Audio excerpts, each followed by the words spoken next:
tu na hian hei vai ho vai motor anin zui thangwa maya voin thil thleng ania hei vai ho hi khoya nge an kal don ni an rama anin cha ho tha nge pok an khato lo ni tu na hian in hei an tinwa mai motor chak ain zui ngwa mai ni chu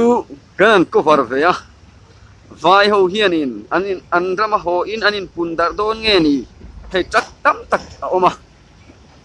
chu kan on report ve du avoin thil thleng ania hian in zui ngwa mai ni tu na hian in a tho khat na chu are ta tu ka ni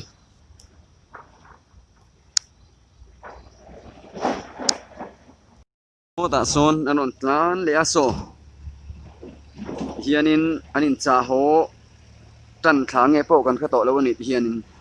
anon kal ngwa mai ni ing tin nge ni kan ti don ni vai chak li ni ya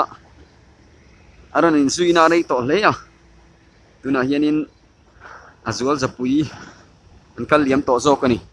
hei hianin akha to ke aron sui thachar to mai ni he lampang hi hei aron kal thak na lampang khani ma se mizoram atang aron lut chu om lawani tuna hian an chuak ze ra ni